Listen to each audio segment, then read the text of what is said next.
Hello नमस्ते। आजची recipe आहे बटाटा भजी आणि मिरची भजी। सगळ्यात पहिले एक मी पातेलं घेतलेलं आहे, त्याच्यामध्ये चण्याचं पीठ घालून घेतलेलं आहे 2 ते 3 चम्मच।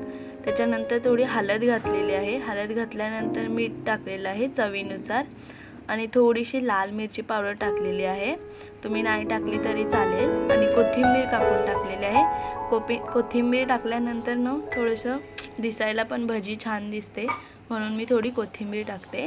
त्याच्यानंतर आपण थोडंसं पाणी घालायचं आहे, जास्त पाणी घालायचं नाही आहे, कारण की थोडं पातळच ठेवायचं आणि थोडं जाडसरच ठेवायचं, एकदम पण पातळ नाही ठेवायचं। पाणी घालून थोडं थोडं हलवून घ्यायचं आहे, जितकं आपल्याला भजीला लागतं तेवढं चण्याचं पीठ रेडी करायचं आहे। तुम्ही इथे बघू शकता एवढं पातळ रेडी केलेलं आहे आणि ते बटाट्याचे गोल गोल काप केलेले आहेत आणि मिरचीला मध्ये कापून त्याच्यामध्ये मीठ घालून ठेवलेले आहे। आणि असं केल्याने खूप मीठ आतमध्ये मिरचीच्या जातो आणि मिरची खूप टेस्टी लागते।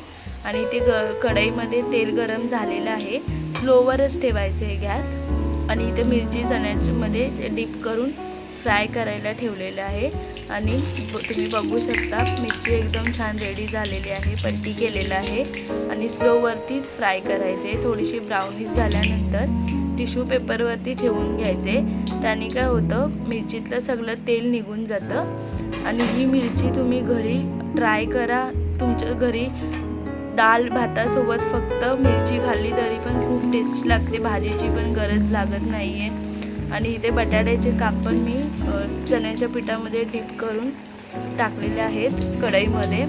आणि चण्याचं पीठ आपलं कच्चं असतं आणि बटाटे पण कच्चे असतात, म्हणून स्लोवरतीच एकदम फ्राय करायचे, जेणेकरून आपला बटाटा आतमध्ये एकदम शिजू शकेल। आणि इथे बघू शकता आपले बटाट्याची भजी पण रेडी झालेली आहे। आणि तुम्हाला जर रेसिपी आवडली असेल तर प्लीज आमच्या चॅनलला सबस्क्राईब करा, लाईक करा, शेअर